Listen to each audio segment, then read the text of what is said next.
Harut व Marut कौन थे, बाबुल का कुआं कहाँ है और हारूत व मारूत का जादू किस तरह का था। ये वो पुरअसरार सवालात हैं जिनके जवाब तो बहुत हैं और लिखने वालों ने भी बहुत कुछ लिखा है, लेकिन उन किस्से कहानियों में हकीकत को तलाश करना गहरे समुंदर से मोतियां निकालने के बराबर है। हारूत व मारूत के मुतालिक बुनियादी तौर पर दो तरह की रवायतें मिलती हैं, एक वो जो कुरान व हदीस और ताबईन के अक़वाल में मौजूद है और दूसरी वो जो तौरेत व इंजील और इसराइली रिवायतों में आती है, जबकि उन इसराइली रिवायतों को बेशतर उलमा और मुवर्रिखीन ने तायीद की है। इस वीडियो में हम उन दोनों तरह की रिवायतों और वाक़यात को मुकम्मल पेश करेंगे। रिवायतों के मुताबिक हज़रत इदरीस अलैहिस्सलाम के ज़माने में एक मरतबा आसमान और ज़मीन के दरमियान से पर्दों को हटा दिया गया तो फरिश्तों ने ज़मीन में आबाद इंसानों को देखकर ताज्जुब किया और बोले, या रब्बुल आलमीन, हम तो गुनाह के करीब भी नहीं जाते, जबकि ये बनी आदम गुनाहों में इतने मुब्तला हैं। अगर हम उनकी जगह होते तो कभी तेरी नाफरमानी ना करते। अल्लाह ने इरशाद फरमाया, इंसानों को गुस्सा और शहवत दी गई है, अगर ये चीज़ें तुम्हें दी जाए तो तुम भी इसी तरह गुनाह में मुलव्वस हो जाओगे। लेकिन फरिश्तों ने कहा, हम ऐसा हरगिज़ न करेंगे। लिहाजा अल्लाह के हुक्म से फरिश्तों ने अपनी जमात में से दो बेहतरीन और इताअत गुजार फरिश्तों को चुन लिया, जिनका नाम हारूत और मारूत था। अल्लाह ने उन दो फरिश्तों में इंसानी फितरत और शहवत डालकर दुनिया में भेजा।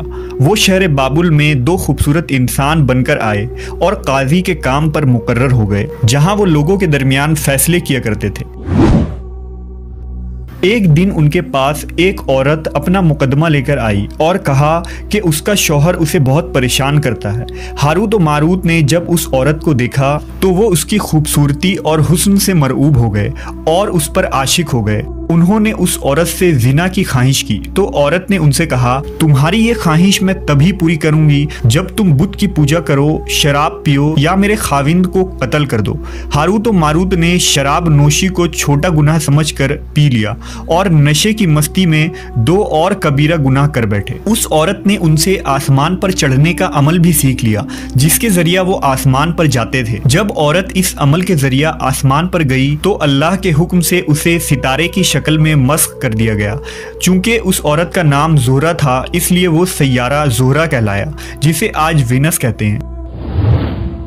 इस गुनाह की वजह से हारूत व मारूत खुद वो इसमें आज़म भूल गए जिसे पढ़कर वो आसमान पर जाते थे और बतौर सज़ा उन्हें बाबुल के एक कुएं में उल्टा लटका दिया गया, जहां वो ता क़यामत यूं ही कैद रहेंगे।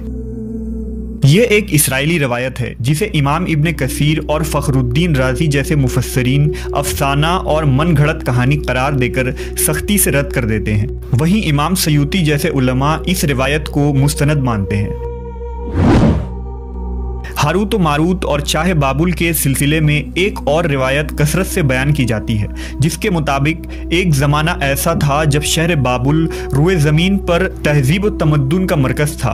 यहाँ के लोग बातिल खुदा की परस्तिश किया करते थे।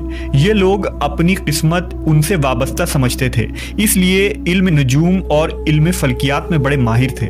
उनके बुतकदों में सितारों की पूजा की जाती थी। ये लोग जादू, तंत्र मंत्र, सिफली को बहुत अहमियत देते और इस इल्म के जरिया मुआशरे में खूब फसाद फैलाते थे। ये लोग तिलिस्म, जादू, तंत्र मंत्र में बहुत आगे बढ़ गए। उनमें बड़े बड़े जादूगर मौजूद थे। उनकी तारीखी किताबों में जगह जगह जादू और तंत्र मंत्र ही नजर आता है। उनका जादू दूर दूर तक मशहूर था। मुख्तसर ये कि उस शहर का बाशिंदा होना ही जादूगर होने की अलामत थी।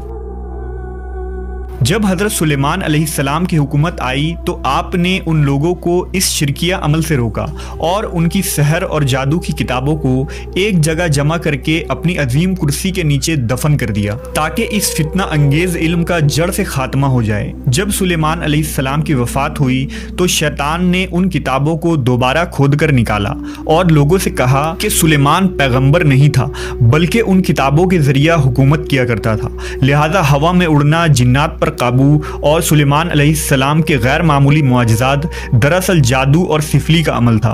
बनी इसराइल ने उसकी पैरवी की और उन किताबों को पढ़ना शुरू कर दिया। लिहाजा दोबारा ये शर अंगेज इल्म इस कौम में सुरायत कर गई। अल्लाह ने सुलेमान अलैहिस्सलाम पर लगाए गए इल्ज़ाम और तुहमत की नफ़ी करते हुए सूरह बकरा में फरमाया है, اور انہوں نے اس چیز کی پیروی کی جو شیطان سلیمان کی بادشاہت کے وقت پڑھتے تھے، اور سلیمان نے کفر نہیں کیا تھا لیکن شیطانوں نے ہی کفر کیا۔ لوگوں کو جادو سکھاتے تھے، اور اس چیز کی بھی جو شہر بابل میں ہاروت و ماروت دو فرشتوں پر اتارا گیا تھا، اور وہ کسی کو نہ سکھاتے تھے جب تک یہ نہ کہہ دیتے کہ ہم تو صرف آزمائش کے لیے ہیں، تو کافر نہ بن۔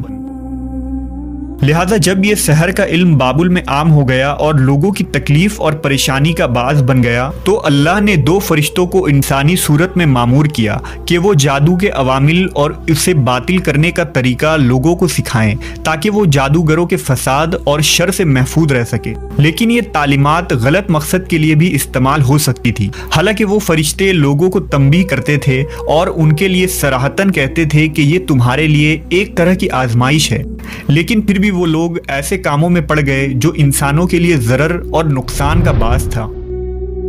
بعض عربی داستانوں میں اس کنویں کا ذکر بھی ملتا ہے جہاں کئی لوگ پہنچے اور ہاروت و ماروت سے ملاقات کر کے جادو کا علم بھی سیکھا، جبکہ بعض مورخین کا کہنا ہے کہ عراق کے شہر حلہ کے قریب ایک کھنڈر میں موجود قدیم کنواں ہے جہاں سے بابل کی سرحد شروع ہوتی تھی۔ یہ اس کنویں کو ہی چاہ بابل قرار دیتے ہیں۔ بہرحال اس واقعے سے یہ سبق ملتا ہے کہ سفلی اور جادو ایک شرکیہ عمل ہے، مگر یہ کہ اس کا استعمال فساد اور شر پسندی کے خاتمے کے لیے کیا جائے۔